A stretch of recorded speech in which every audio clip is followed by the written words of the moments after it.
Kami sungguh bersyukur karena kami adalah orang-orang yang diberikan anugerah oleh Tuhan, punya kerinduan untuk bisa kembali belajar.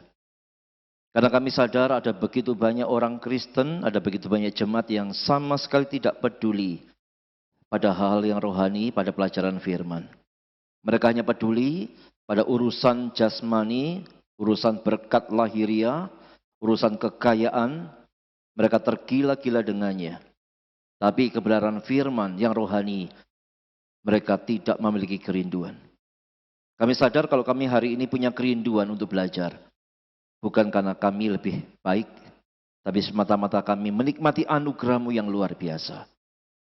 Dan kami mohon dengan anugerah yang sama, mampukan kami untuk bisa belajar dengan baik, memahami kebenaran, dan sehingga dengan itu kami tidak terjatuh ke dalam kesesatan-kesesatan yang luar biasa ada di tengah-tengah dunia ini.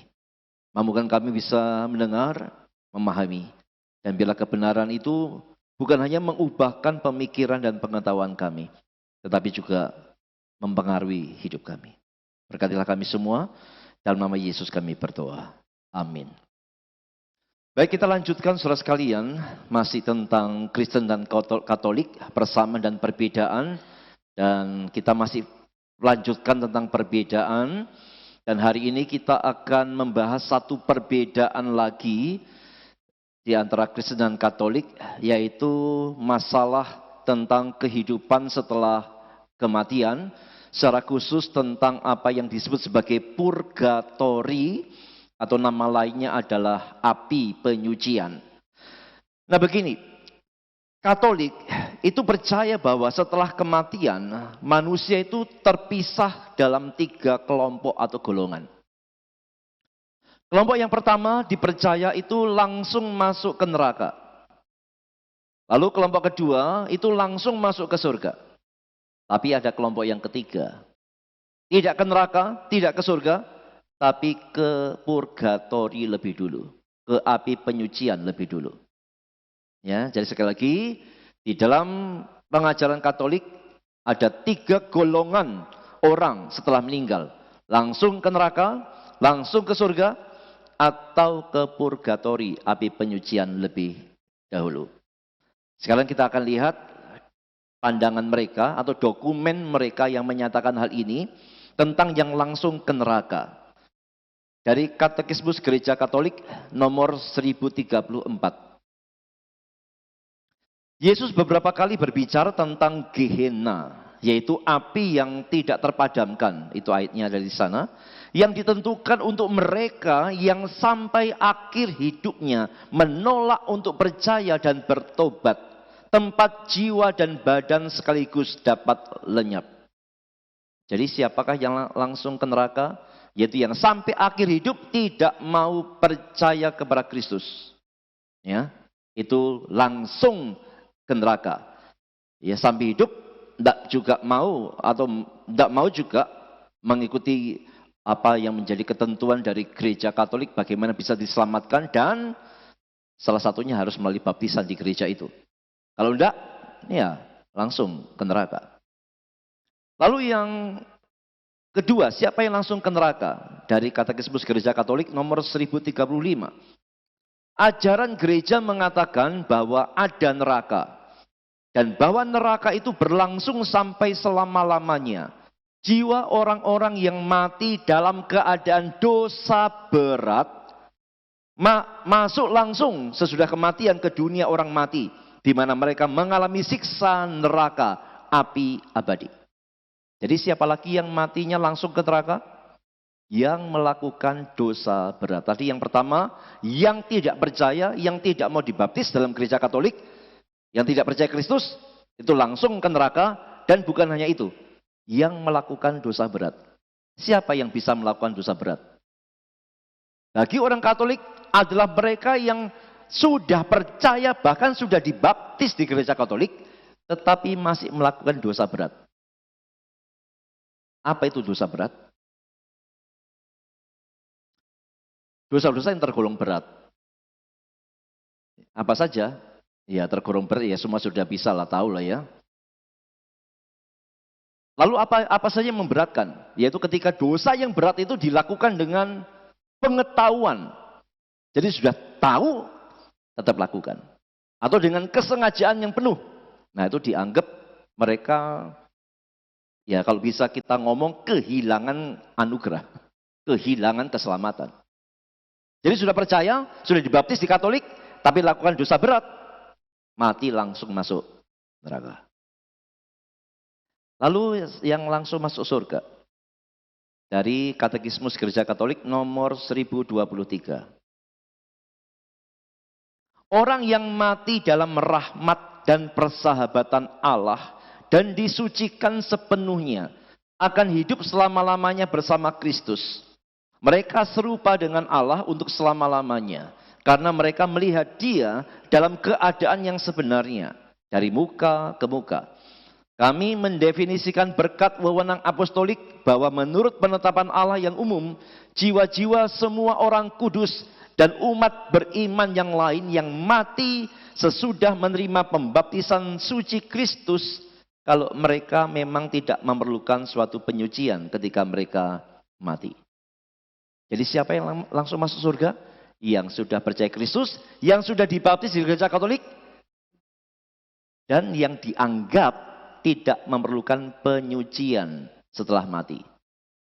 Jadi yang berhak menentukan siapa? Ya Tuhan.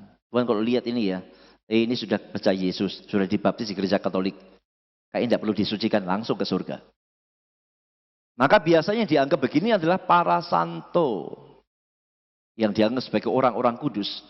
Itu tidak perlu mengalami penyucian setelah kematian. Jadi langsung ke surga. Kalau ditanya berapa banyak, ya tidak tahu. Tapi yang pasti, kalau ditanya siapa yang langsung ke surga, yang percaya Yesus, yang dibaptis di Gereja Katolik, dan yang kemudian waktu matinya, ya tentunya tidak melakukan dosa besar ya. Yang dianggap itu kemudian tidak melakukan penyucian, langsung ke surga. Ya.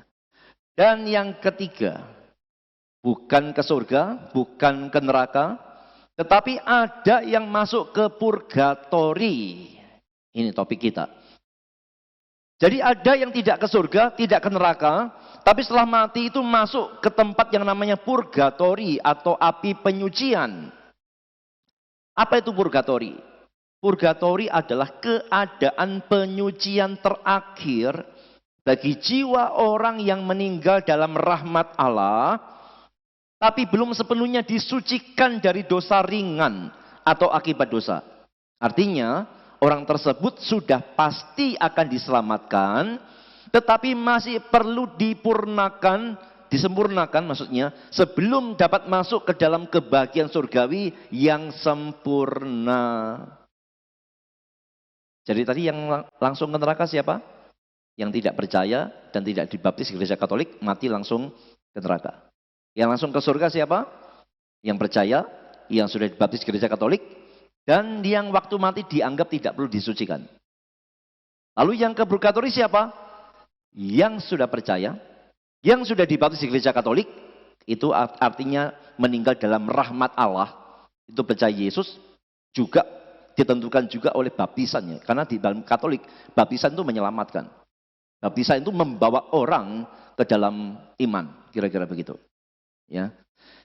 Jadi siapa yang masuk purgatori sekali lagi? Yang sudah percaya, yang sudah dibaptis, tetapi waktu mati itu masih ada dosa-dosa kecil yang belum diberesin.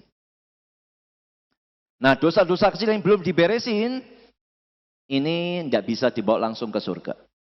Perlu disucikan dulu. Disempurnakan dulu dalam tempat yang namanya purgatori atau api penyucian ini. Lalu ngapain di sana? Happy-happy? Enggak, disiksa. Menderita. Ya karena tadi loh, masih dianggap punya dosa-dosa kecil yang harus dibersihkan dulu ya. Tapi mereka tetap jamin ini pasti selamat. Hanya sebelum ke surga, dicuci dulu ya, dimurnikan dulu. Baru kalau sudah selesai, baru ke surga. Itu pandangan ringkas tentang purgatori. Dasarnya adalah kembali ke katekismusnya mereka, KGK 1030. Siapa yang mati dalam rahmat, yang mati dalam iman dan baptisan itu ya. Dan dalam persahabatan dengan Allah, namun belum disucikan sepenuhnya. Jadi gereja Katolik punya pemikiran bahwa orang yang sudah percaya Yesus, yang sudah dibaptis di gereja Katolik, itu belum tentu disucikan sepenuhnya. Memang sudah pasti akan keselamatan abadinya, sudah pasti keselamatannya. Tetapi ia masih harus menjalankan satu penyucian untuk memperoleh kekudusan yang perlu supaya dapat masuk ke dalam kegembiraan surga. Berarti percaya Yesus saja tidak otomatis disucikan dari segala dosa. Tidak. Jadi masih perlu disucikan di dalam api penyucian atau purgatori itu. 1031. Gereja menamakan penyucian akhir para terpilih yang sangat berbeda dengan siksa para terkutuk. Purgatorium, api penyucian. Ia telah merumuskan ajaran-ajaran iman yang berhubungan dengan api penyucian, terutama dalam konsili Firenze dan Trento. Jadi meskipun siksaannya tidak seperti siksa neraka, tetapi tetap menderita di dalam purgatori atau api penyucian itu. Ya. KGK 1054. Mereka yang mati dalam rahmat dan persahabatan Allah, tetapi belum suci seluruhnya, merasa pasti akan keselamatan abadi. Namun masih harus disucikan sebelum kematian, sesudah kematian. Supaya sampai kepada kekudusan yang perlu untuk masuk ke dalam kegembiraan Allah. Ya, diulang seperti yang 1030 tadi. Ya kira-kira begitu ya. Jadi ada orang yang memang mati yang nanti akan masuk ke purgatori dulu. Yaitu orang-orang Katolik yang waktu mati itu masih perlu disucikan karena dosa-dosa kecilnya mereka. Sucikan dulu, baru setelah selesai pencucian, baru masuk surga. Nah, lamanya orang di api penyucian, ternyata itu saudara, bisa dipercepat. Jadi orang yang masuk api penyucian itu bagi mereka bisa dipercepat supaya tidak lama-lama ke sana. Ya. Jadi kalau orang masuk api penyucian tanpa ada sesuatu yang dilakukan oleh orang-orang yang masih hidup kepada dia, pasti lama ini. Maka supaya cepat, maka orang-orang yang masih hidup ini harus melakukan sesuatu untuk dia. Supaya cepat. Ya kalau mesin cuci supaya putar, itu cepat gitu ya. Lalu apa yang dilakukan saudara? Supaya mereka itu bisa lepas atau cepat keluar dari purgatori itu. Yang pertama, melalui doa gereja dan umat beriman. Doanya adalah untuk arwah yang di api penyucian itu. Jadi jangan kaget ya, Katolik itu ada doa arwah. Ada doa arwah. Ya. Jadi ada misa kudus yang memang di dalam misa itu ada doa untuk membantu mempercepat penyucian jiwa di api penyucian. Gitu. Misalnya ya Ibu Debbie masuk api penyucian, purgatori ya. Kalau pengen Ibu Debbie ini cepat keluar, kita semua mesti sering ngadain misa. Doain dia supaya cepat disucikannya. Ya. Kalau kita tidak doa buat dia, cilaka dia. Lama dia di sana. Jadi mesti ada sesuatu yang bisa dilakukan untuk mempercepat, yaitu doa atau misa kudus. Ya, itu ada dasarnya ya di KGK 1032 dan beberapa dokumen yang lainnya. Ya, doa gereja umat beriman. Lalu ada yang namanya persembahan ekaristi untuk arwah. Persembahan ekaristi untuk arwah ini apa? Yaitu setiap misa yang dipersembahkan untuk jiwa tertentu mempunyai kuasa besar untuk menghapus hukuman sementara. Jadi mesti ada persembahan yang diberikan di dalam ekaristi itu yang memang tujuannya untuk menghapus hukuman sementara itu. Jadi yang banyak duitnya nanti akan lebih cepat mempercepat yang di purgatorinya ya. Kasihan kalau keluarganya miskin semua. Agak lebih lama kelihatannya. Tapi yang banyak duit, banyak persembahan, Kemungkinan itu akan lebih mempercepat lagi. Karena mereka bisa mengadakan itu berulang-ulang kan. Misa lagi, misa lagi, misa lagi. Oh, uangnya tidak berseri kan, misa terus. Cepat keluarnya dia. Tapi yang tidak punya uang, mungkin misa sekali sudah habis uangnya. Nunggu lagi, nunggu misa lagi, mungkin 6 bulan, 1 tahun, lama jadi. Maka di sini kita lihat satu hal yang sukar diterima ya. Lalu melalui yang namanya indulgensi yang ditetapkan bagi arwah. Ada indulgensi penuh atau sebagian yang diperoleh oleh umat di dunia dapat diterapkan bagi jiwa di api penyucian. Jadi indulgensi penuh atau sebagian yang diperoleh umat itu bisa dipakai, diterapkan kepada jiwa yang ada di dalam api penyucian. Ya, cara detailnya gimana saya juga gak ngerti, saudara ya.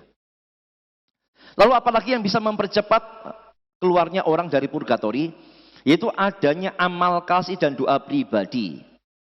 Amal kasih dan doa pribadi yang dilakukan umat beriman bagi arwah membantu mempercepat penyucian mereka. Ya kalau keluarganya ya suka beramal ya. Tapi beramalnya ini ditujukan supaya untuk arwah itu loh. Ya buat baik demi arwah itu supaya cepat keluar dari api penyucian. Kan begitu. Sehingga di Katolik itu ada hari doa arwah. Tahu enggak tanggal berapa? Hari doa arwah. Di bulan ini loh, November. Tanggal berapa? Tanggal 2, saudara. Sudah lewat. Jadi tanggal 2 itu semacam apa ya, doa memang ditetapkan sebagai doa untuk arwah orang yang ada di purgatori. Jadi kalau tanggal itu semua doa rame-rame, ya kira-kira itu juga mempengaruhi orang bisa cepat keluar ya. Tidak tahu kenapa tanggal 2 November ya. Harusnya 10 Desember lebih bagus ya. Penderitaan dan korban yang dipersembahkan, penderitaan yang diterima dengan rela dan dipersembahkan kepada Allah demi jiwa-jiwa turut mempercepat penyucian. Jadi sesuatu yang dilakukan ya, apa itu pengorbanan atau persembahan dari orang yang masih hidup, orang beriman, itu bisa dilakukan dengan tujuannya demi arwah. Jadi intinya ada banyak hal yang bisa dilakukan supaya orang itu dalam api penyucian cepat keluar. Hanya tahu enggak bingungnya di mana? Bagaimana orang itu bisa yakin bahwa orang yang meninggal itu masuk purgatori? Dari mana tahu bahwa orangnya itu masuk purgatori? Oh, udah misa, udah doa, udah korban, udah amal, ternyata ke neraka. Buat apa itu? Siapa yang bisa memastikan seseorang masuk purgatori? Apakah ada malaikat khusus yang kasih tahu? Tidak ada. Itu problem pertama. Siapa yang bisa memastikan orang masuk purgatori atau tidak? Yang kedua, siapa yang bisa memastikan berapa lama di purgatori? Setahun kah? 2 tahun kah? 100 tahun kah? 200 tahun kah? Tidak ada yang bisa kasih tahu. Dan siapa yang bisa tahu bahwa misalnya itu sudah cukup untuk membuat orang itu keluar dari purgatori? Jangan-jangan misalnya orangnya sudah selesai purgatori, misalnya terus, kurbannya terus, persamaannya terus. Mubazir. Jadi sesuatu kebingungan yang serius ya. Siapa yang bisa menentukan masuk purgatori dan siapa yang tahu lamanya di purgatori dan berapa lama misa itu harus dilakukan. Nah ini biasanya hanya mungkin ya, ya perkiraan, ya feeling atau apalah, nggak tahu ya. Tapi itu yang dilakukan menurut ajaran Katolik, ada hal yang memang bisa dikerjakan supaya orang bisa dipercepat keluar dari purgatori dan kemudian masuk surga. Mengapa timbul ajaran ini? Mengapa timbul ajaran purgatori ini? Tentu ada dasarnya, saudara ya. Tentu ada dasarnya. Dan untuk purgatori, Katolik memakai dasar-dasar ayat. Yang pertama adalah satu bagian dari Deuterokanonika, yaitu kitab 2 Makabe. Secara khusus pasal 12 ayat 38 sampai 45. Itu dianggap sebagai dasar yang kuat tentang purgatori atau api penyucian. Dan selanjutnya mereka juga memakai ayat-ayat Alkitab. Ada Yesaya, Mika, Zakaria, Maliaki, Matius, 1 Korintus, 1 Petrus, Yudas. Wah, kelihatannya ini banyak ayat ini, berarti benar gak ya? Belum tentu, saudara ya. Belum tentu banyak ayat itu benar. Sekarang kita lihat pandangan Kristen ya. Sekaligus kita akan membahas ayat-ayat yang mereka pakai sebagai dasar. Ketika Katolik mengajar bahwa ada purgatori, itu tempat bagi orang-orang beriman yang masih perlu disucikan karena dosa-dosa kecil mereka. Maka Kristen berbeda sekali. Kekristenan, saudara sekalian, itu menolak adanya purgatori. Kekristenan yang sejati itu hanya percaya dua saja. Orang yang meninggal, yang percaya langsung ke surga, rohnya. Yang tidak percaya langsung ke neraka, rohnya dulu. Langsung. Dan tidak ada tempat yang ketiga selain surga dan neraka. Karena itu, dalam kekristenan, purgatori itu tidak ada. Api penyucian itu tidak ada. Ya. Sekarang kita akan membahas dasar-dasar yang mereka pakai. Tentang Makabi, 2 Makabi, pasal 12, ayat 38 sampai 45. Coba saudara perhatikan betul-betul, ini akan saya baca. Lalu setelah saya baca, saudara simpulkan ini membicarakan api penyucian atau tidak. Ya, karena ini dasar yang mereka pakai untuk adanya purgatori atau api penyucian. Kemudian Yudas. Ini Yudas Makabi loh ya, bukan Iskariot ya. Kemudian Yudas mengumpulkan bala tentaranya dan pergilah ia ke kota Adulam. Mereka tiba pada hari yang ke-7. Maka mereka menyucikan diri menurut adat dan merayakan hari Sabat di situ. Pada hari berikutnya, waktu hal itu menjadi perlu, pergilah anak buah Yudas untuk membawa pulang jenazah orang-orang yang gugur dengan maksud untuk bersama-sama dengan kaum kerabat mereka mengebumikan jenazah-jenazah itu di pekuburan nenek moyang. Astaga, pada tiap-tiap orang yang mati itu mereka temukan di bawah jubahnya sebuah jimat dari berhala-berhala kota Yamnia. Dan ini dilarang bagi orang-orang Yahudi oleh hukum Taurat. Maka menjadi jelaslah bagi semua orang mengapa orang-orang itu gugur. Lalu semua memuliakan tindakan Tuhan, hakim yang adil, yang menyatakan apa yang tersembunyi. Mereka pun lalu mohon dan minta, semoga dosa yang telah dilakukan itu dihapus semuanya. Tetapi Yudas yang berbudi luhur memperingatkan khalayak ramai supaya memelihara diri tanpa dosa. Justru oleh karena telah mereka saksikan dengan mata kepala sendiri apa yang sudah terjadi oleh sebab dosa orang-orang yang gugur itu.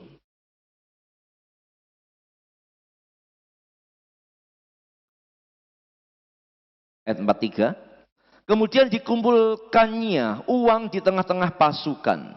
Lebih kurang 2000 dirham perak dikirimnya ke Yerusalem untuk mempersembahkan korban penghapus dosa. Ini sungguh suatu perbuatan yang sangat baik dan tepat, oleh karena Yudas memikirkan kebangkitan. Sebab jika tidak menaruh harapan bahwa orang-orang yang gugur itu akan bangkit, niscaya percuma dan hampalah mendoakan orang-orang mati. Lagi pula, Yudas ingat bahwa tersedialah pahala yang amat indah bagi sekalian orang yang meninggal dengan saleh. Ini sungguh suatu pikiran yang mursid dan saleh. Dari sebab itu maka disuruhnyalah mengadakan korban penebus salah untuk semua orang yang sudah mati itu, supaya mereka dilepaskan dari dosa mereka. Tahu gambarannya ya? Ini Yudas Makabe. Dia kayak pemimpin gitu ya. Dia kumpulkan prajuritnya yang mati. Mau dikuburkan. Dan sebelum dikuburkan mau didoakan. Tapi waktu Disiapkan, mereka kaget. Ternyata di tiap-tiap tubuh orang prajuritnya yang gugur itu ada jimat. Harusnya bagi orang Yahudi ini, wah ini benar-benar tidak boleh ini ya, tidak boleh banget ada jimat semacam ini. Lalu yang dilakukan apa? Akhirnya dia kumpulkan orang, kumpulkan uang, untuk apa? Untuk mengadakan korban penghapus salah. Didoakanlah orang-orang mati itu supaya sekiranya dengan doa dan persembahan itu, prajuritnya yang gugur itu bisa diampuni dosanya. Pertanyaannya, di mana ada api penyucian? Bahkan Makabe sendiri pun tidak bicara api penyucian. Tapi tidak tahu gimana ceritanya, bagaimana menafsirkannya. Ya, magisteriumnya mereka, kepausannya mereka menetapkan ada yang namanya purgatori. Berdasarkan bagian ini. Tapi kita yang Kristen lihat bagian ini, kita tidak menjumpai di mana itu ada api penyucian. Tidak ada. Bagaimana kita menanggapi bagian ini, saudara? Yang pertama jelas ya, kita tidak percaya 2 Makabe ini sebagai kebenaran. Karena kita tahu Deuterokanonika, kita sudah membuktikan pada pembahasan yang lalu ya, bahwa Deuterokanonika tidak layak untuk dianggap sebagai kitab suci. Deuterokanonika tidak layak untuk dianggap sebagai firman Allah. Ada terlalu banyak kesalahan doktrinal, kesalahan sejarah yang tidak memungkinkan kitab-kitab Deuterokanonika dianggap sebagai firman Tuhan. Karena bukan firman Tuhan, maka catatan itu tidak layak untuk dijadikan dasar. Dan bahkan kalau kita lihat ya, yang ditulis dalam 2 Makabe itu hal yang sangat bertentangan dengan apa yang Alkitab ajarkan. Mana pernah PL dan PB mengajarkan orang, kalau ada orang mati, kamu kumpulkan uang, kamu buat korban penghapus salah untuk orang mati itu. Siapa tahu dia diampuni, mohonkanlah pengampunan orang mati. Mana ada PL dan PB mengajarkan begitu. Yang ada adalah orang kaya yang tidak beriman mati langsung ke neraka. Lazarus yang beriman mati langsung ke surga. Tidak ada yang namanya doa untuk arwah orang mati supaya dia disucikan. Tidak pernah ada dalam PL dan PB. Maka 2 Makabe ini sendiri pun sudah sangat bertentangan dengan Alkitab PL dan PB. Lalu yang kedua, 2 Makabe ini sudah sama sekali tidak berkata apa-apa tentang api penyucian. Di mana purgatorinya? Nggak ada sama sekali. Kecuali hanya imajinasi dan mereka-reka. Oh, mungkin tidak langsung ke surga, tidak langsung ke neraka. Ini orang mati perlu didoakan, diampuni dosanya. Ya, mungkin diciptakanlah istilah purgatori itu. Yang menarik begini, yang justru kontradiksi dari dalam Katolik sendiri. Mereka akan menggunakan 2 Makabe ini sebagai dasar purgatori ya. Yaitu orang yang mati, itu bisa didoakan, supaya dia bisa disucikan, lalu ke surga. Padahal orang-orang mati dalam 2 Makabe ini, dijumpai matinya bagaimana? Ada jimat. Dan mereka menyimpulkan karena karena jimat-jimat itulah maka mereka kalah perang, mereka mati. Nah, bukankah Katolik sendiri menganggap bahwa adanya jimat semacam ini itu ada termasuk dosa besar yang pasti membawa orang itu langsung ke neraka. Paham? Di dalam pemikiran Katolik, itu orang yang menyimpan jimat begini, itu kalau mati langsung ke neraka. Artinya apa? Tidak akan ke purgatori. Nah, berarti prajuritnya Makabe ini, prajuritnya Yudas, ini kan harusnya langsung ke neraka. Kalau begitu, untuk apa ini dijadikan dasar purgatori? Mendoakan orang-orang mati yang sudah ke neraka. Tidak cocok, ini kontradiksi dengan pemahaman Katolik sendiri. Ya. Karena dalam 2 Makabe tidak tentang orang yang melakukan dosa kecil. Tapi tentang orang yang melakukan dosa besar yang pastinya langsung ke neraka. Justru aneh, mereka menggunakan 2 Makabe ini sebagai dasar purgatori. Padahal purgatori itu adalah orang-orang yang mati dalam keadaan beriman, hanya ada dosa-dosa kecil yang perlu ditanggung. Ya, jadi sebenarnya tidak cocok sama sekali. Oke, yang berikutnya, bagaimana dengan ayat-ayat dari Alkitab PL dan PB yang dipakai? Ada banyak, sebenarnya cuma saya agak malas menanggapi satu-satu ya. Kenapa? Karena kalau disimpulkan begini, tentang penggunaan ayat-ayat PL dan PB yang mereka pakai untuk mendukung purgatori, itu sebenarnya adalah ayat-ayat yang penafsirannya sangat dipaksakan. Karena tidak ada satupun dari ayat-ayat itu yang bicara tentang api penyucian sama sekali. Tidak ada. Baik dari PL maupun PB ayat-ayat yang dipakai, sekali lagi ya, sudah bisa baca nanti. Sudah akan temukan sendiri, ini belas tidak ngomongin purgatori sama sekali. Tapi kenapa mereka tetap memakainya sebagai dasar purgatori? Karena mereka melakukan apa yang namanya eisegesis. Ada eksegesis, ada eisegesis. Eksegesis itu berarti menggali teks, mengeluarkan kebenaran dari dalam teks itu. Jadi kebenarannya didapatkan dari teks. Itu eksegesis. Kalau eisegesis sudah mengklaim kebenaran, baru cari ayatnya. Jadi menarik ayat untuk mendukung apa yang sudah diklaim dulu. Seperti yang Katolik lakukan. Ngajarin purgatori dulu, baru cari-cari ayatnya. Termasuk 2 Makabi sebenarnya tidak cocok, tapi mereka pakai. Termasuk ayat-ayat PL dan PB. Dan sama sekali tidak ada urusan sama purgatori, tapi mereka pakai, saudara. Kita akan lihat ya, kita enggak akan bahas semuanya, tapi saya akan berikan 2 contoh saja ayat yang mereka pakai sebagai dasar purgatori yang sebenarnya enggak ngomong purgatori sama sekali. Misalnya 1 Petrus 1 ayat 7. Maksud semuanya itu ialah untuk membuktikan kemurnian imanmu yang jauh lebih tinggi nilainya daripada emas yang fana, yang diuji kemurniannya dengan api, sehingga kamu memperoleh puji-pujian dan kemuliaan dan kehormatan pada hari Kristus Yesus menyatakan dirinya. Perhatikan ya, di sana Petrus mengatakan apa?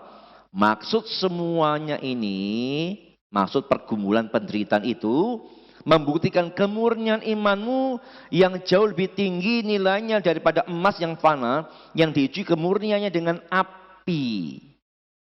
Pokoknya setiap kali ada kata api diangkat mereka jadi dasar. Lo lihat loh, ini dimurnikan dengan api. Supaya nanti dimuliakan. Berarti ini purgatori. Ya tidak sembarang ada api, maka itu api penyucian. Tidak. Ini ngomongin apa sih? 1 Petrus 1 ayat 7, kita lihat ayat yang ke-6 dulu.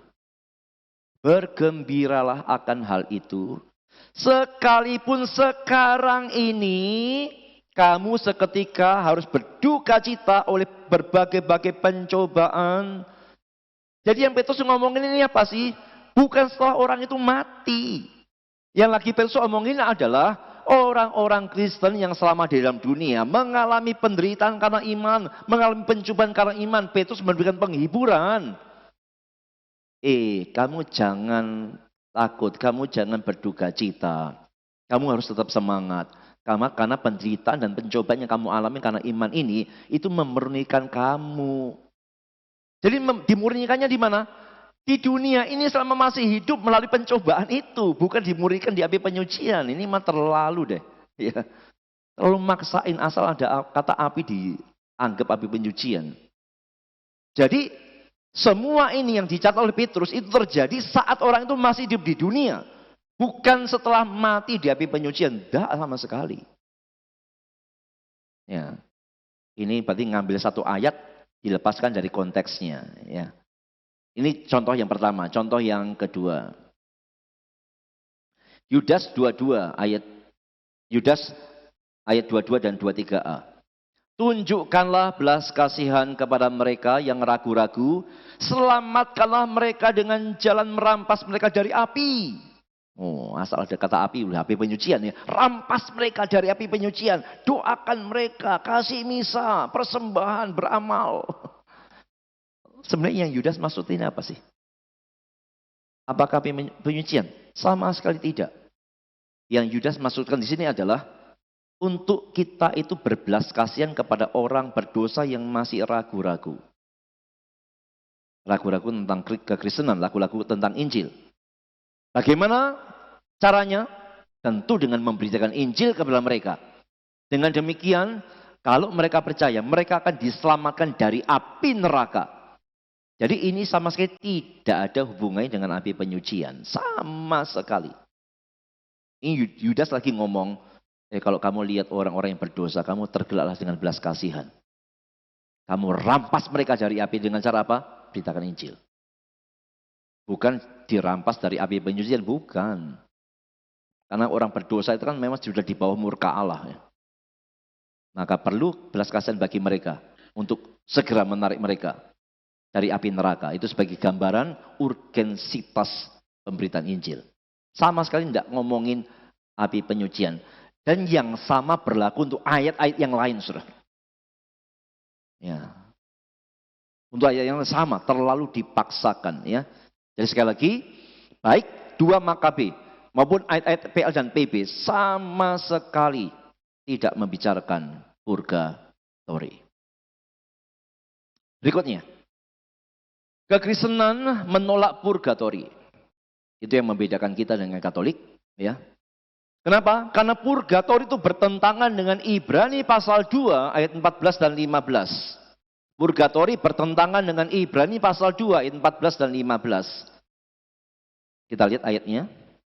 Karena anak-anak itu adalah anak-anak dari darah dan daging, maka ia juga menjadi sama dengan mereka dan mendapat bagian dalam keadaan mereka. Supaya oleh kematiannya ia memusnahkan dia, yaitu iblis yang berkuasa atas maut. Dan supaya dengan jalan demikian ia membebaskan mereka yang seumur hidupnya berada dalam perhambaan oleh karena takutnya kepada maut.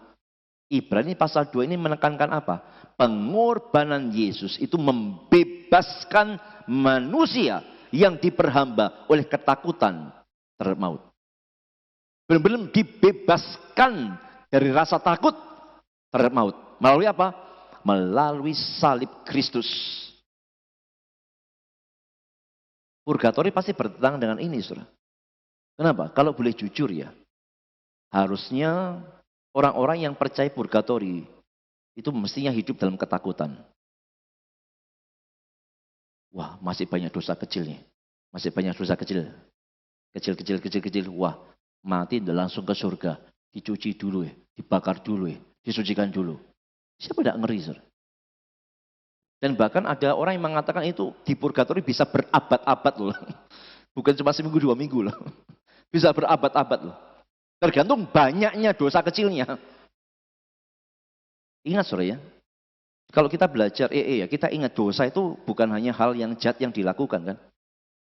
Hal yang baik yang tidak dilakukan itu dosa kan. Jadi bisa bayangkan satu orang tuh lakukan dosa yang pasif. Itu berapa banyak? Terlalu banyak. Bisa saja memang dosa pasif itu dianggap sepele, dosa kecil.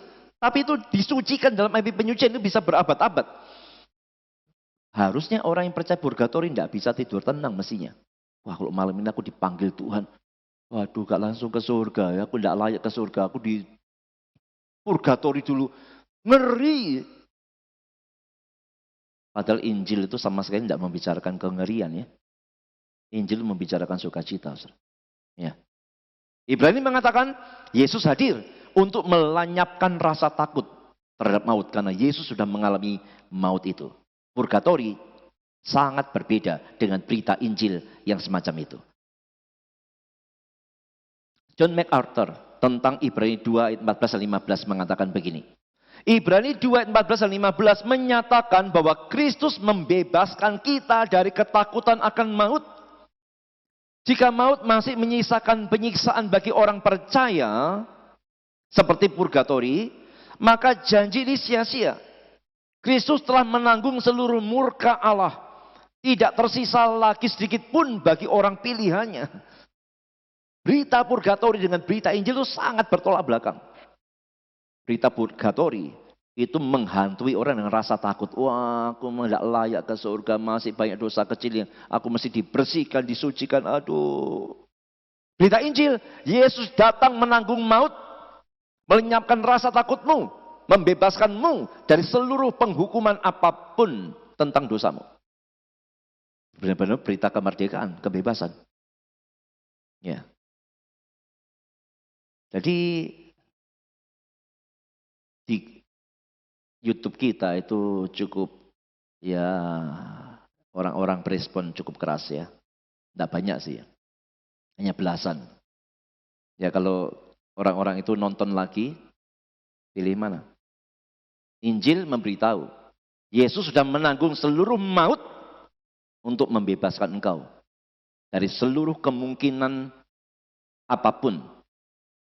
Tidak akan ada lagi penghukuman. Atau masih mau percaya purgatori. Di mana kamu tidak benar-benar dibebaskan.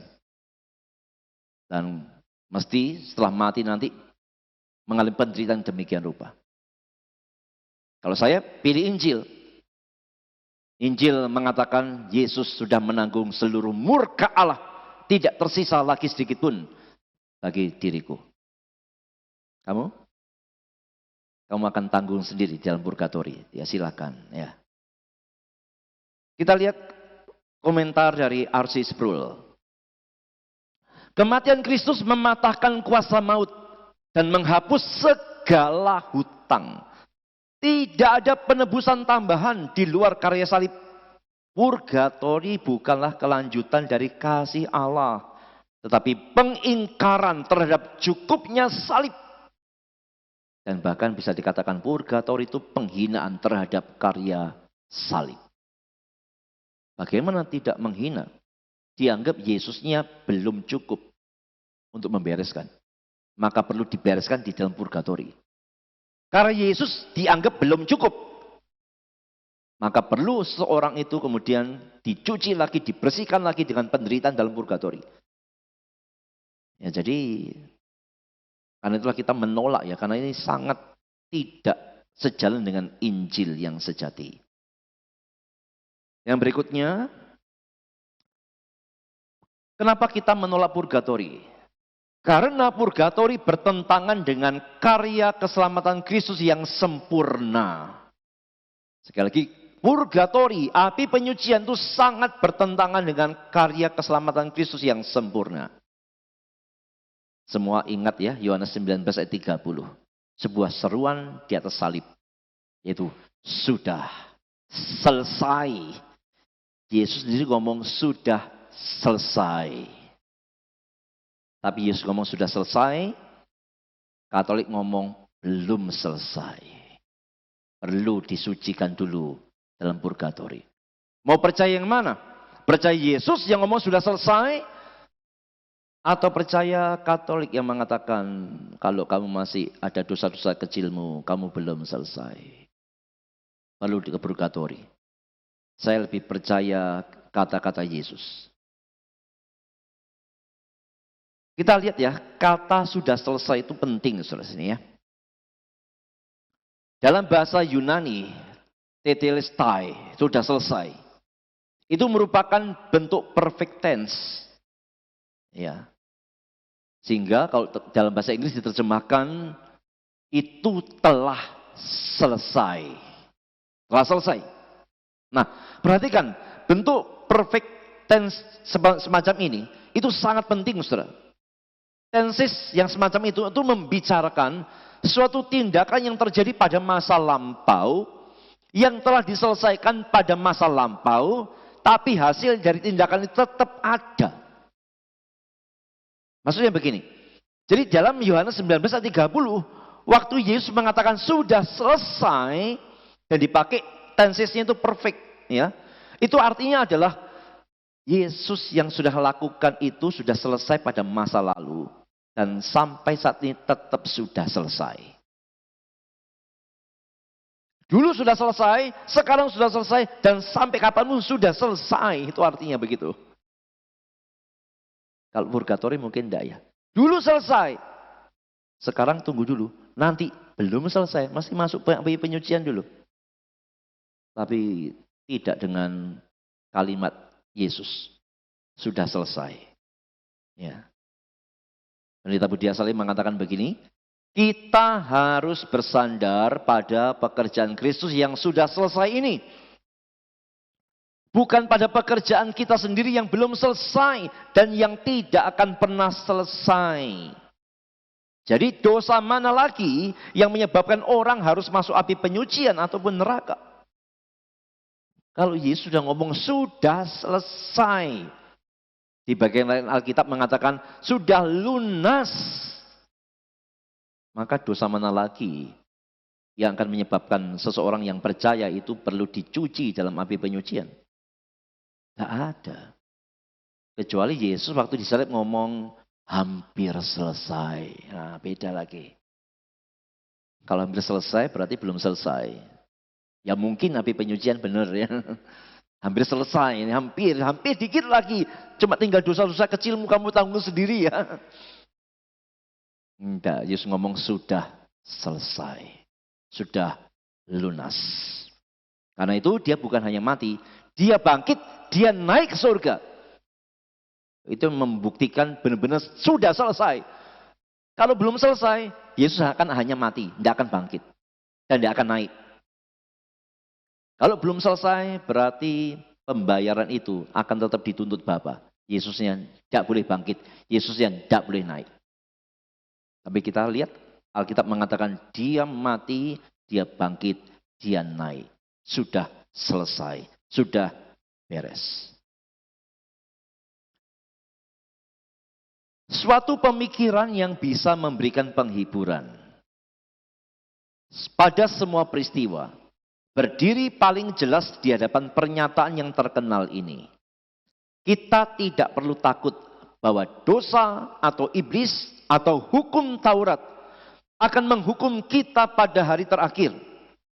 Kita boleh bersandar pada pemikiran bahwa kita mempunyai seorang juru selamat yang telah melakukan semuanya. Membayar semua, menyelesaikan semua, menggenapi semua yang diperlukan untuk keselamatan kita. Pada waktu kita melihat pada pekerjaan-pekerjaan kita sendiri, kita bisa malu karena ketidaksempurnaan kita. Tapi pada waktu kita melihat pada pekerjaan yang sudah selesai dari Kristus, kita merasakan damai. Kita sempurna di dalam Dia jika kita percaya. Andai kata setiap orang Kristen itu memahami Injil dengan tepat, hidupnya itu pasti damai. Saudara. Bagaimana tidak damai? Semua hukuman dosa kita, dari kita dalam kandungan sampai nanti kita menghembuskan nafas yang terakhir, semuanya itu sudah dibereskan oleh Yesus, digantikan oleh Yesus semuanya.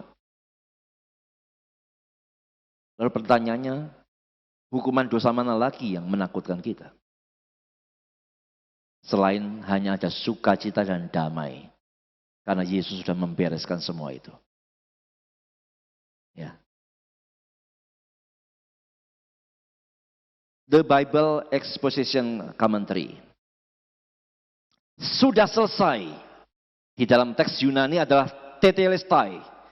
Dan itu berarti itu sudah selesai. Itu tetap selesai. Dan itu akan selalu sudah selesai. Jadi artinya waktu Allah pandang kita, Allah memang pandang kita tuh, kita sudah beres. Sudah selesai. Karena Kristus. Ya, kapanpun. Tentu waktu kita percaya ya.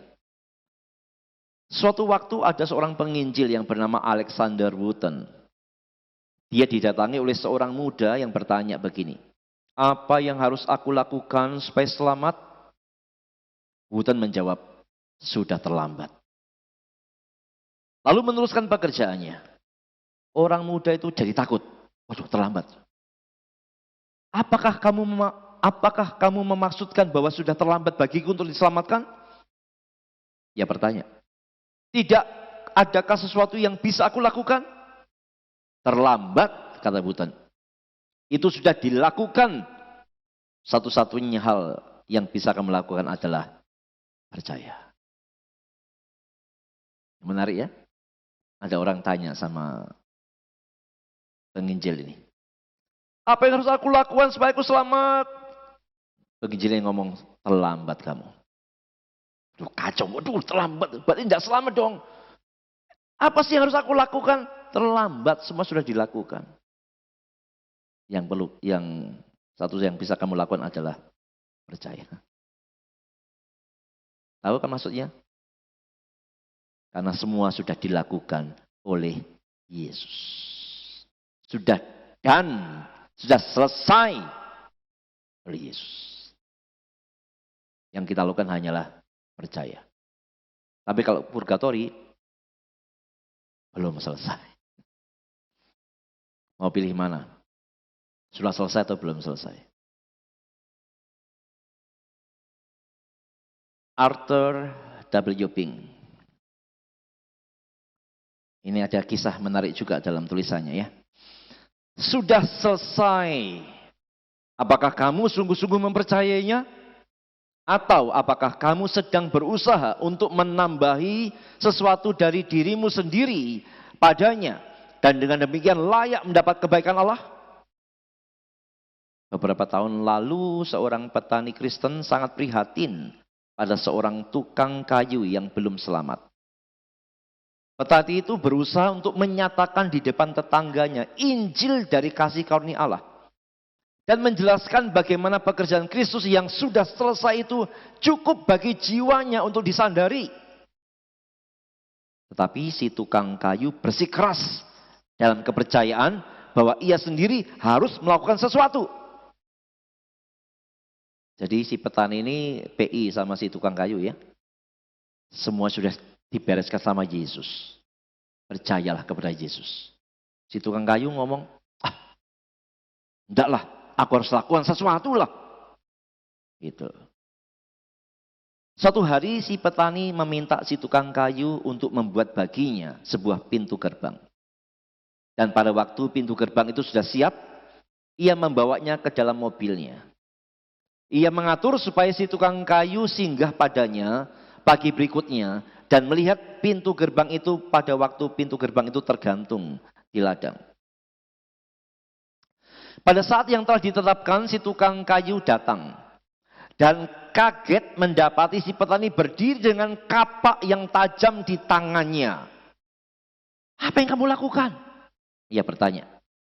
Saya akan menambahkan beberapa potongan dan pukulan pada pekerjaanmu, jawabnya. Tapi itu tidak dibutuhkan, jawab si tukang kayu. Pintu itu sudah benar seperti itu. Aku sudah melakukan semua yang diperlukan padanya.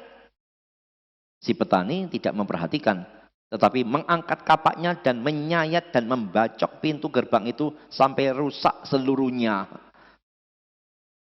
Lihat apa yang telah kamu lakukan, teriak tukang kayu. Kamu telah merusakkan pekerjaanku. Ya, kata si petani. Dan itu persis merupakan apa yang kamu sedang usaha lakukan. Kamu mencoba untuk menghapuskan pekerjaan yang sudah selesai dari Kristus oleh penambahanmu yang menyedihkan padanya. Allah memakai pelajaran yang kuat ini untuk menunjukkan kepada si tukang kayu kesalahannya. Dan ia dibimbing untuk menyerahkan diri sendiri dengan iman pada apa yang telah dilakukan oleh Kristus bagi orang-orang berdosa. Pembaca, maukah engkau melakukan hal yang sama? Wah, ini jadi ilustrasi yang cocok dipakai ya. Kalau orang masih mau ngomong, tidak cukup percayalah, harus aku lakukan sesuatu. Ya, ceritakan si petani sama tukang kayu ini ya. Ngerti kan ceritanya? Saya sudah menceritakan dengan bagus loh ya. Yang tadi baca sendiri ya. Ya.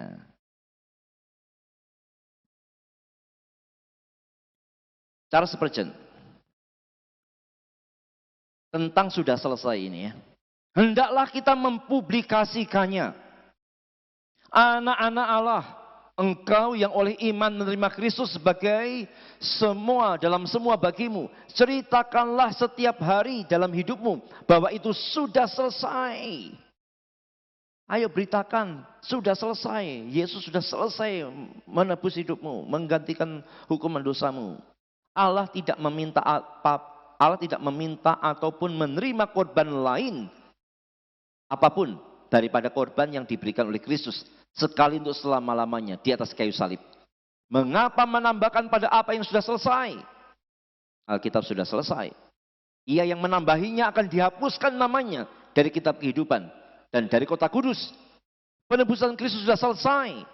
Dan ia yang menambahkan pada penebusan itu harus mengharapkan nasib yang sama. Alkitab sudah ngomong sudah selesai. Tapi Katolik dengan purgatorinya ngomong belum selesai. Karena kita menolak purgatori yang sangat bertentangan dengan Injil yang sejati. Yesus sudah mengatakan sudah selesai. Nah, ada satu ayat yang seringkali dipakai sebagai keberatan tentang sudah selesai ini. Ayatnya adalah dalam Kolose 1 ayat 24. Kolose 1:24 begini. Sekarang aku bersuka cita bahwa aku boleh menderita karena kamu dan menggenapkan dalam dagingku apa yang kurang pada penderitaan Kristus untuk tubuhnya, yaitu jemaat. Perhatikan lagi ya. Ini Paulus yang ngomong ya kepada jemaat di Kolose ya.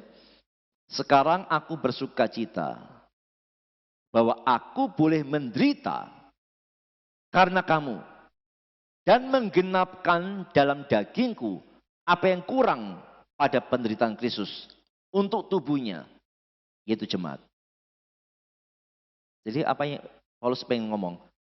Penderitaanku ini itu untuk menggenapkan apa yang masih kurang dalam penderitaan Kristus bagi gereja. Nah, hati-hati dengan frase yang Paulus pakai. Apa yang kurang pada penderitaan Kristus. Nah, kira-kira apa yang dimaksud Paulus dengan apa yang kurang pada penderitaan Kristus? Maka sangat mungkin penganut purgatori akan mengatakan, nah itulah makanya perlu purgatori. Penderitaan Kristus itu masih kurang ternyata. Maka perlu penderitaan dalam purgatori supaya menggenapkan itu loh. Tapi lagi-lagi apakah memang begitu maksudnya Paulus? Apakah yang dimaksud Paulus dengan kurangnya penderitaan Kristus bagi gereja? Ya, kan itu poinnya. Apa yang dimaksud Paulus dengan kurangnya penderitaan Kristus bagi gereja? Begini saudara ya. Kurangnya penderitaan Kristus bagi gereja dalam Kolose 1:24 ini tidak mungkin diartikan bahwa penebusan Yesus tidak sempurna. Tidak mungkin diartikan begitu. Kenapa? Karena kalau diartikan penderitaan Yesusnya belum cukup bagi gereja untuk menebus, itu tidak cocok dengan sudah selesai tadi. Dan itu tidak cocok dengan banyak ayat juga dalam Ibrani 10 ayat 11-14 begini. Selanjutnya setiap imam melakukan tiap-tiap hari pelayanannya dan berulang-ulang mempersembahkan korban yang sama sekali tidak dapat menghapuskan dosa. Tetapi ia setelah mempersembahkan hanya satu korban saja karena dosa, ia duduk untuk selama-lamanya di sebelah kanan Allah. Dan sekarang ia hanya menantikan saatnya di mana musuh-musuhnya akan dijadikan tumpuan kakinya. Sebab oleh satu korban saja ia telah menyempurnakan untuk selama-lamanya mereka yang ia kuduskan. Di atas salib, Yesus mengatakan sudah selesai. Berarti penderitaannya sudah sempurna untuk menebus. Demikian penulis Ibrani mengatakan dengan satu korban Kristus sudah menyempurnakan semua yang ia kuduskan. Berarti waktu Paulus ngomong ada yang kurang dalam penderitaan Kristus bagi gereja, itu tidak terkait dengan penebusan. Tidak mungkin Paulus ngomongin penebusan, tidak mungkin. Apalagi di kitab Kolose, Paulus sangat menekankan bagaimana penebusan Kristus itu sudah sempurna adanya. Sehingga kalau ini tidak membicarakan penebusan, lalu apa yang dimaksud Paulus dengan kurangnya penderitaan Yesus pada gerejanya? Apa yang dimaksud Paulus di sini? Pasti bukan penebusan ya. Kalau begitu apa dong? Kata yang dipakai untuk kata penderitaan itu tripsis. Dan kata tripsis itu tidak pernah dipakai untuk menggambarkan penderitaan Yesus yang menebus dosa. Tidak pernah sama sekali. Maka yang dimaksud Paulus dengan penderitaan atau kurangnya penderitaan Kristus bagi gerejanya pasti tidak terkait dengan penebusannya yang sudah sempurna. Kalau begitu apa artinya? Begini. Ini adalah penderitaan dalam membangun tubuh Kristus. Dan dalam hal ini, Kristus memberikan tempat untuk penderitaan lebih lanjut bagi para pengikutnya. Penebusannya sudah selesai, tapi pembangunan tubuh Kristusnya itu belum selesai. Pembangunan tubuh itu akan melibatkan bukan hanya penderitaan Kristus, tapi penderitaan bagi umatnya juga. Maka di sana kan Paulus ngomong dia bersuka cita waktu menderita karena Kristus kan. Karena bagi dia itu adalah yang Tuhan pakai untuk menyempurnakan tubuhnya. Dan ingat ya, kalau tubuhnya menderita, Kristus menderita, saudara ya. Maka poin penting di sini apa? Teologi kemakmuran itu pasti salah, saudara. Tapi teologi penderitaan yang tidak berdiri sendiri itu diajarkan di sini. Bahwa pembangunan tubuh Kristus tidak bisa tanpa menderita. Membangun gereja tidak bisa tanpa menderita. Maka kalau kita adalah orang-orang yang tidak siap menderita bagi Kristus, kita kayaknya kurang cocok disebut tubuh Kristus. Kalau kita ini jadi orang Kristen sekedar, kenapa kamu jadi Kristen? Oh enak loh. Kenapa enak? Kalau sakit dibesukin, diperhatiin, dikasih kue, diperhatiin. Aduh. Ya kalau masih bayi rohani maklum ya. Tapi kalau sudah bertahun-tahun, belasan puluhan tahun menjadi Kristen cuma yang dipikirkan enaknya secara jasmani itu salah. Saudara. Makin kita dewasa secara rohani, saudara, kita mesti harus siap menderita bagi Yesus, bagi gereja. Tidak ada pembangunan tubuh Kristus, tidak ada pembangunan gereja, tidak ada pengembangan pelayan tanpa penderitaan, sudah ada. Saudara. Ada. Kita mau beli tanah, angkanya besar sekali. Berapa banyak mungkin ada yang ngomel ya. Musuh naik mimbar, duit lagi. uang lagi ini. Yang dipikir hanya dirinya sendiri, saudara ya. Ya sudah ngomong ya, membangun gereja, membangun tubuhnya, tidak bisa tanpa menderita. Tidak bisa. Dia sudah ngomong, kalau kamu ikut aku, kamu sangkal dirimu, kamu pikul salibmu tiap hari, kata Yesus. Dan ikutlah aku. Nah ini, jadi kita diingatkan ya. Berarti memang Tuhan panggil kita juga bukannya siap untuk menerima surganya. Tapi juga siap untuk menderita bagi dia, bagi pekerjaannya, bagi gerejanya. Jadi kalau kita ini dipanggil untuk menderita bagi gereja itu anugerah Tuhan. Kalau kita dipanggil mau capek bagi tubuh Kristus itu anugerah Tuhan. Saudara. Itu panggilan yang memang akan membuat kita menderita. Tapi itu diperlukan ya. Untuk menambahkan apa yang kurang dalam penderitaan Kristus bagi pembangunan tubuhnya. Oke, kita lanjut lagi. Sekarang dari William Berkeley. Ia berpikir tentang penderitaan yang ia lalui sebagai melengkapi penderitaan Yesus Kristus sendiri. Yesus mati untuk menyelamatkan gerejanya. Tetapi gereja harus dibangun dan diperluas.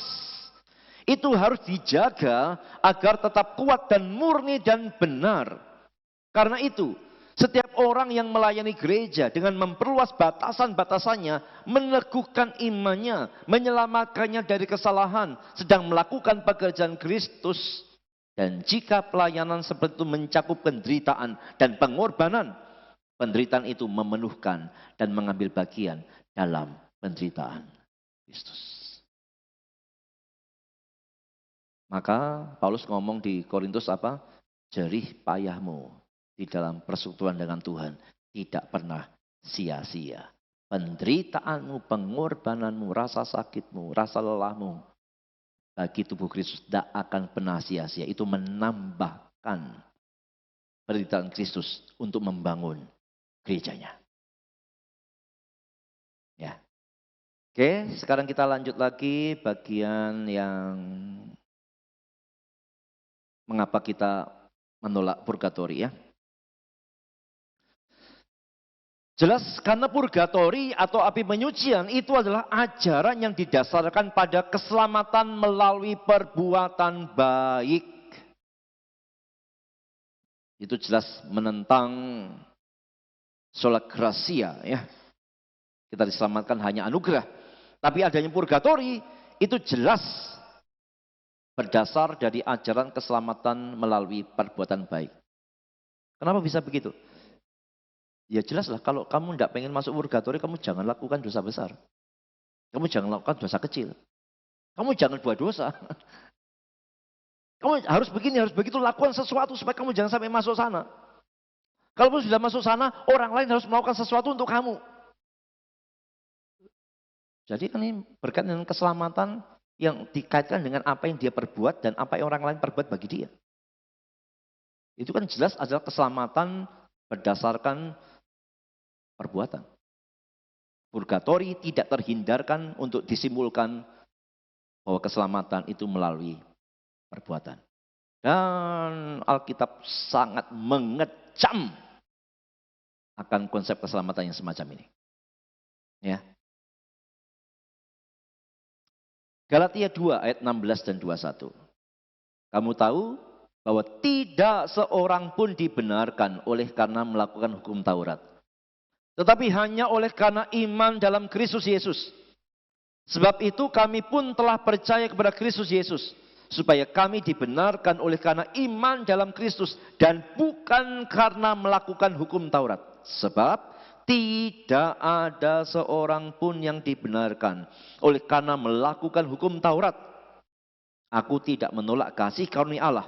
Sebab sekiranya ada kebenaran oleh hukum Taurat, maka sia-sialah kematian Kristus. Hukum Taurat itu tentang perbuatannya. Hukum Taurat ini tentang perbuatan, tentang ketaatan.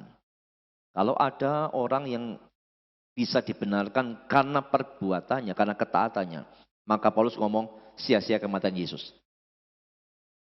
Yesus mati itu karena kita tidak bisa dibenarkan dengan perbuatan kita. Kita terlalu berdosa. Ya. Apalagi bandingkan dengan Efesus 2, 8 dan 9. Sebab karena kasih karunia kamu diselamatkan oleh iman. Itu bukan hasil usahamu, tetapi pemberian Allah. Itu bukan hasil pekerjaanmu. Jangan ada orang yang memegahkan diri. Ya, konsep Alkitab jelas ya, sola gratia ya. Selamat hanya oleh karena anugerah Allah, karena belas kasihan Allah, karena kasih karunia Allah. Bukan karena usaha atau kebenaran atau ketaatan kita sedikit pun. Purgatori jelas menentang akan hal ini. Kembali ke John MacArthur tentang Efesus 2, 8 dan 9. Efesus 2, 8 dan 9 menutup setiap jalan menuju gagasan purgatori. Jika kita diselamatkan hanya oleh kasih karunia, maka tidak ada pembersihan tambahan setelah kematian. Menambahkan purgatori berarti menolak kecukupan kasih karunia. Tidak cukup kasih karunia Yesus. Perlu perbuatan manusia dalam purgatori. Itu sama sekali bukan ajaran Alkitab. Saudara. Kasih karunia Allah lebih daripada cukup bagi kita. Ya. Tak perlu ditambahkan apapun untuk menyelamatkan kita. Dan yang terakhir, Kenapa kita menolak purgatori? Karena purgatori itu bertentangan dengan Lukas 23 ayat 43. Ini sudah sering kita bahas ya. Kita baca lagi. Kata Yesus kepadanya. Kepada siapa ini? Kepada salah seorang penjahat yang bertobat. Aku berkata kepadamu, sesungguhnya hari ini juga engkau akan ada bersama-sama dengan aku di dalam Firdaus. Ini bagian ini sangat kuat saudara, untuk membedakan kita dengan Katolik ya. Ingat ya, Katolik itu mengajarkan orang selamat itu harus dibaptis di gereja Katolik. Orang sebelum ke surga harus disucikan dulu di purgatori. Itu pasti dialami oleh mayoritas orang. Sekarang bandingkan dengan penjahat ini. Penjahat ini sepanjang hidupnya itu begitu jahat. Dia baru bertobat di detik-detik akhir kematian. Dan Yesus mengatakan apa? Hari ini juga engkau bersama dengan aku di Firdaus. Kita tahu Firdaus itu surga ya. Pertanyaannya, penjahat itu sudah dibaptis? Tidak dibaptis. Selamat? Selamat. Yesus ngomong hari ini bersama di surga kok. Apakah penjahat ini tidak ada dosa-dosa kecil? Banyak banget. Tapi Yesus ngomong, hari ini kau bersamaku di surga. Bukan, hari ini kamu masuk purgatori dulu ya. Nanti tak tunggu kamu kalau selesai baru ke surga. Tidak begitu Yesusnya. Dia ngomong hari ini juga engkau bersama-sama dengan aku di Firdaus. Jadi sudah apa ya? Dua pedang untuk mematahkan baptisan menyelamatkan dan mematahkan purgatori sekaligus. Kembali ke Pendeta Budi Asali, penjahat yang bertobat di kayu salib masuk Firdaus atau surga. Kita sudah belajar terlalu sering ya, Firdaus itu surga ya. Bukan neraka ataupun api penyucian. Padahal ia jelas bukan termasuk orang percaya yang sempurna. Bahkan hampir bisa dikatakan bahwa orang ini tidak pernah berbuat baik. Mungkin satu-satunya perbuatan baik yang ia lakukan adalah menegur penjahat satunya yang mengolok-olok Yesus. Jadi kalau purgatori itu ada, mestinya penjahat ini paling lama ada di sana. Bertobatnya di akhir hidup. Ya. Tapi Yesus ngomong, hari ini engkau bersama dengan aku di surga, di Firdaus. Dari John Calvin. Kristus tidak berkata, engkau akan bersamaku setelah penyucian. Melainkan, hari ini juga engkau akan bersamaku di Firdaus.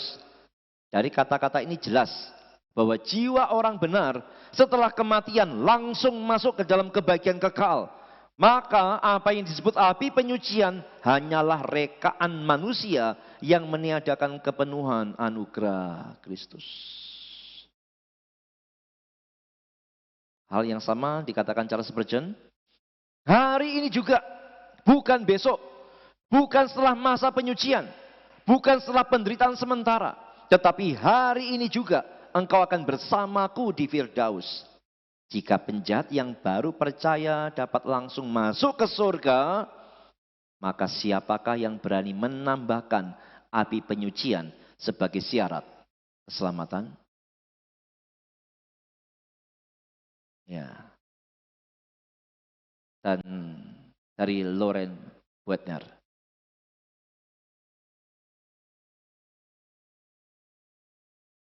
Aspek mengerikan dari api penyucian.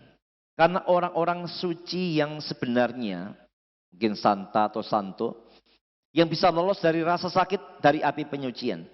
Doktrin ini memberikan pada kematian dan pemakaman umat Katolik Roma suatu aspek yang sangat menakutkan dan tidak menyenangkan.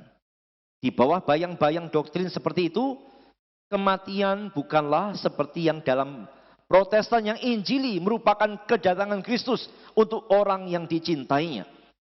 Melainkan membawa jiwa yang ketakutan ke dalam siksaan yang tak terkatakan.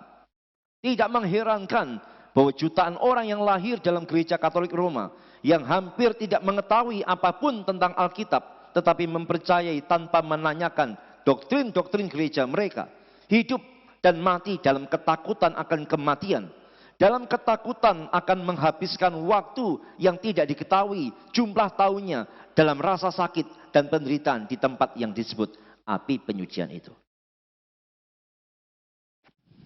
Kalau kita memakamkan orang yang kita cukup yakin dia selamat, kita pasti akan mengutip beberapa kitab, misalnya dari Mazmur, berharga di mata Tuhan kematian orang-orang yang dikasihinya. Dari Wahyu, berbahagialah orang yang mati dalam Tuhan sejak sekarang ini, sungguh kata roh, supaya dia boleh beristirahat dan seterusnya. Ada kata berbahagia, ada kata berharga. Kenapa? Karena sudah pasti bersama Tuhan. Tapi tidak tahu bagaimana ya dengan purgatori ini. Berani ngomong gitu enggak kira-kira ya kalau pemakaman Katolik ya? Yang ada mungkin seperti yang digambarkan Loren Boettner nih, waduh, api penyucian ya. Yang enggak tahu kapan selesainya ya. Purgatori ya, enggak tahu nih berapa abad di sana ya yang meninggal ini ya. Sangat beda sekali. Kita sebagai orang Kristen dengan sangat yakin. Orang yang kita yakini selamat, kita bisa mengucapkan ini penghiburan yang sejati, bahwa dia boleh bersama-sama dengan Tuhan di surga. Ya. Yang terakhir, Loren Boettner ini mengutip Dr. Robert dalam satu buku yang berjudul Let Rome Speak for Herself. Bagaimana kamu tahu tuan pastor atau imam kapan berhenti berdoa dan menerima uang dari jemaatmu dalam satu kasus? Bagaimana kamu tahu kapan John Murphy, ini contoh nama aja ya, keluar dari api penyucian? Keluarnya dia tergantung dari pengadaan misa yang dibayar oleh orang-orang yang kehilangan orang yang dikasihinya. Jika kamu berhenti 1 atau 2 misa terlalu cepat, bagaimana? Jika kamu terus mengadakan misa untuk seorang setelah ia keluar dari api penyucian, maka itu jelek. Jadi yang pertama maupun yang kedua sama-sama jelek. Saya bertanya secara serius, Tuan pastor, imam Roma Katolik, bagaimana kamu tahu kapan harus menghentikan misa untuk seorang individu tertentu? Apakah kamu mempunyai suatu hubungan tertentu dengan dunia yang tidak kelihatan? Jadi seperti yang saya ngomong di awal ya, sukar. Siapa yang bisa menentukan dia masuk purgatori? Dan siapa yang bisa menentukan dia sudah keluar dari sana atau masih di sana? Ya itulah sukarnya menerima doktrin ini ya. Baik secara akal sehat maupun dari dasar Alkitab itu tidak masuk semua. Dan karena itulah kita berbeda dengan Katolik juga dalam hal purgatori. Baik, pembahasan purgatori berhenti di sini. Silahkan kalau ada yang mau bertanya.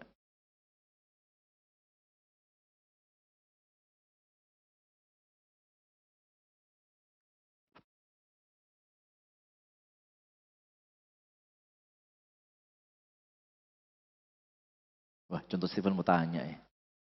Anda. Makasih Musa. Ya. Mau tanyanya Musa. Biasanya kita kan sering mendengar dalam doa kita, Tuhan proses penyucian dan pengkudusan diri kita gitu loh Musa. Apakah itu masih relevan tuh Musa dengan Musa sudah jelaskan tentang sudah selesai? Dua istilah penting dalam teologi itu justification dan sanctification. Pembenaran dan pengudusan. Yang sudah selesai disalib itu adalah membenarkan kita. Jadi pada waktu Allah lihat kita, sekarang dia lihat kita bukan sebagai orang yang tidak benar. Tapi sebagai orang yang benar-benar benar. Tapi bukan karena kebenaran kita, tapi karena kebenaran Yesus. Jadi status kita benar-benar sudah dianggap benar-benar benar karena kebenaran Yesus. Tapi dalam hidup kita masih berproses dalam pengudusannya.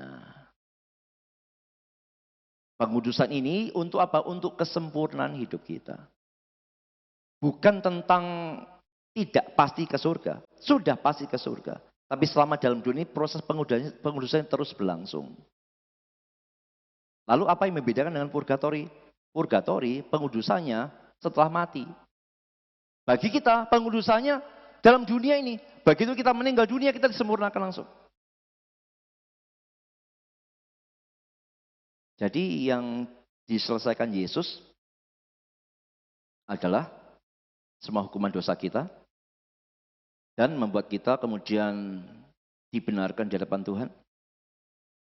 Dan karena itu kita layak disebut sebagai anak Allah. Tetapi tetap ada dalam status sebagai anak Allah, sebagai status orang yang dibenarkan, tetap ada proses sanctification tadi, pengudusan hidup itu. Yang tidak ada kaitan dengan status. Statusnya tetap sebagai orang yang pasti diselamatkan. Tapi pengudusan terus berlangsung. Sampai nanti Tuhan panggil kita.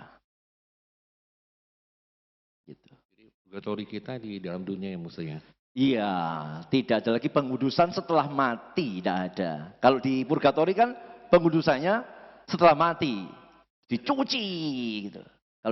Kalau kita pengudusannya dalam dunia ini. Dengan apa? Dengan firman, dengan pengalaman hidup kita, terus diproses Tuhan. Itu bedanya dengan purgatori. Musuh satu lagi musuh. Iya. Kalau kita kan tadi bilang kita mati atau meninggal, masuk neraka atau surga. Pertanyaannya, kalau roh kita sudah di surga, apakah kebangkitan tubuh itu dibutuhkan lagi? Padahal roh Allah itu kan adalah roh juga, kan nggak butuh tubuh lagi Musa. Karena manusia itu dua harus punya, roh dan tubuh. Kalau roh saja bukan manusia, ya malaikat. Maka manusia mesti ada dua yang harus ada, tubuh dan roh. Nah, cuma karena kita nantinya di surga, maka tubuhnya tidak bisa tubuh begini lagi. Maka perlu namanya tubuh kebangkitan, tubuh kemuliaan yang seperti yang dikatakan Yesus setelah kebangkitan. Itulah yang nantinya diperlukan waktu Yesus datang kedua kali. Tubuh kita yang fana ini yang tidak tahu nanti sudah jadi debu atau dimakan ikan atau dimakan apapun, Tuhan akan bangkitkan dan langsung diubahkan. Jadi tubuh kemuliaan itu. Jadi tetap penting tubuh itu di surga, tapi tubuh kebangkitan. Karena itu kita percaya surga bukan dunia roh. Surga sekarang benar-benar satu tempat yang benar-benar tempat, bukan keadaan. Bukan dunia roh. Surga itu. Yesus kan sekarang ada tubuhnya enggak? Ada. Di mana? Di surga. Ada. Jadi surga itu sudah ada. Bukan nanti dicipta, sudah ada. Dan ada tubuh Yesusnya di sana. Hah? Naturnya beda. Malaikat kan roh saja, manusia kan harus ada rohnya, harus ada tubuhnya. Kalau cuma tubuh tanpa roh, kucing, meong-meong, kambing embe-embe, tidak ada rohnya, mati-mati selesai. Kalau roh tanpa tubuh, ya tadi itu malaikat itu, setan. Manusia masih ada roh, masih ada tubuh. Lagi? Apa?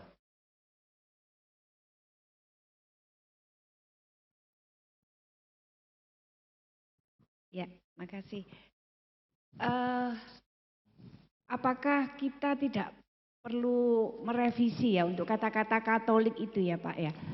Harusnya mungkin kita kasihin nama Katrum gitu ya, Katolik Roma gitu. Karena kan kita kan juga disebut Katolik gitu yang universal gitu loh Pak. Jadi seperti tadi yang kutipan ya dibilang Roma Katolik gitu loh. Terus yang kedua, apakah Roma Katolik ini juga termasuk Kristen Pak? Karena kan Kristen kan artinya pengikut Kristus ya, padahal kan dia sendiri yang mengikuti Maria Immaculata lah, Redemptrix dan sebagainya, Bapak-Bapak suci. Itu gimana menurut? Oke. Terima kasih. Memang arti kata Katolik itu universal. Ya, cuma masalahnya kata Katolik ini sudah melekat pada satu kelompok agama tertentu. Jadi saya pikir ya tidak perlu diubah. Kenapa sih dikatakan Katolik Roma? Ya karena pusatnya dulu di Roma. Dan sampai sekarang kan. Gitu. Jadi sih memang ya kalau kita hanya membedakan aja. Ini kalau kita ngomong Katolik ini Katolik apa yang kamu maksud? Katolik sebagai agama atau Katolik sebagai sebuah kata? Tapi kebanyakan selama ini kalau Katolik ya agama itu ya, nyorotinya ya. Ya pengertian umumnya begitu. Lalu apakah Katolik itu Kristen? Nah di YouTube itu begitu ya. Salah itu mestinya itu judulnya itu Kristen Protestan, Kristen Katolik. Saya sengaja. Kenapa saya sengaja? Karena bagi saya Katolik bukan Kristen. Ya, mungkin agak keras ya. Tapi bagi saya Katolik bukan Kristen. Ada persamaannya ada. Terus perbedaan coba lihat dari awal sampai sekarang ini. Itu bukan perbedaan receh loh. Itu perbedaan fondasi. Tetapi sama-sama percaya Yesus, sama-sama percaya Tritunggal. Iya, persamaan di sana. Tapi lihat lagi perbedaannya. Jauh lebih banyak perbedaan daripada persamaan. Ya. Contoh, misalnya masalah keselamatan. Jelas ya, Katolik itu menolak sola fide habis-habisan. Katolik itu menolak sola scriptura habis-habisan, dia menyerang sola fide habis-habisan. Dan sekarang apa yang Paulus katakan tentang orang yang menolak sola fide dalam Galatia? Kalau ada seorang datang sama kamu dan mengabarkan Injil yang lain, maka terkutuklah dia. Apa itu Injil yang lain dalam Galatia? Yaitu iman ditambah sunat. Iman ditambah Taurat. Iman ditambah perbuatan. Terhadap konsep ini Paulus itu tidak salah loh pilih kata. Terkutuklah dia. Paulus itu tidak gampang ngutukin orang loh ya. Tapi dia bisa ngomong gitu kenapa? Karena bagi Paulus sola fide itu tidak boleh ditambah apapun. Begitu ditambah sesuatu, maka ini sudah penghujatan terhadap Kristus. Menambahkan perbuatan, menambahkan baptisan pada keselamatan itu sudah menghujat Yesus sebenarnya. Yesus ngomong sudah selesai loh. Karya keselamatan dia bayar semuanya loh. Masih ngaku-ngaku, tidak cukup Yesus, aku perlu tambahkan baptisanku, aku perlu tambahkan perbuatanku. Kalau Paulus saja ngomong, terkutuklah orang yang menambahkan sesuatu pada karya Kristus. Nah maka itu berlaku untuk semua ajaran yang menambahkan iman plus sesuatu.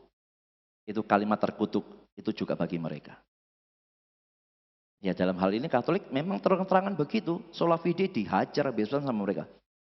Sola scriptura dibuang, dihancurkan sama mereka. Ya bagi saya Katolik bukan Kristen. Ya, yang lain boleh beda, tapi bagi saya dengan dasar yang begitu sukar mengatakan itu adalah Kristen. Karena kan itu dalam pembahasan ini Katolik, Kristen, Katolik, Kristen. Atau dalam faktual, dalam realitanya. Ada enggak gereja Katolik yang memakai kata Kristen? Gereja Kristen Katolik ada enggak? Atau gereja Katolik Santa, gereja Katolik Bunda, apa gitu kan? Atau ada enggak gereja Kristen Katolik? Analis, ada pernah nemu? Iya, enggak ada kan? Faktanya begitu kan?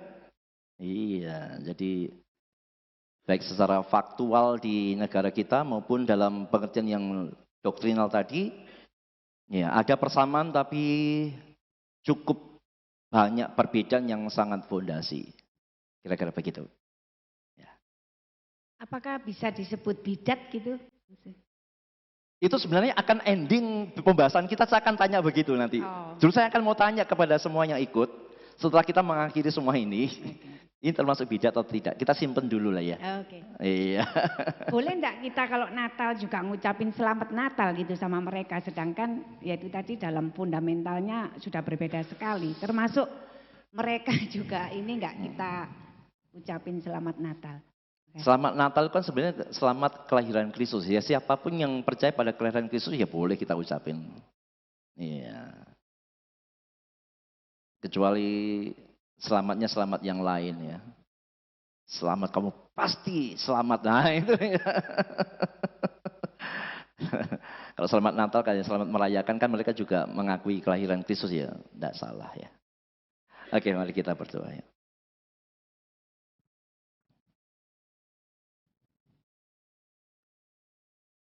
Tuhan kami bersyukur boleh belajar bersama-sama. Dan sekali lagi biarlah pelajaran ini bukan membuat kami menjadi orang yang sombong, tinggi hati, atau dengan hati yang membenci dari orang-orang Katolik. Tapi biarlah dengan ini kami boleh memiliki hati yang berbelas kasihan kepada mereka. Ada banyak hal dalam pengajaran mereka yang tidak sesuai dengan firman Tuhan. Dan banyak jemaat mereka yang mungkin tidak mendalami kebenaran dan hanya menerima doktrin gereja sebagai sesuatu yang mesti diterima sebagai kebenaran. Selain Tuhan berbelas kasihan. Dan biarlah kami yang sudah belajar boleh menjadi berkat. Terima kasih dan kami akan melanjutkan pada pertemuan yang akan datang sebagai pembahasan yang terakhir. Dan Tuhan memampukan kami terus setia belajar. Sekali lagi bukan sekedar supaya kami terhindar dari kesesatan, tapi juga menjadikan hidup kami berkat bagi orang lain. Yang bersyukur dalam nama Yesus kami berdoa. Amin. Selamat malam, Tuhan memberkati.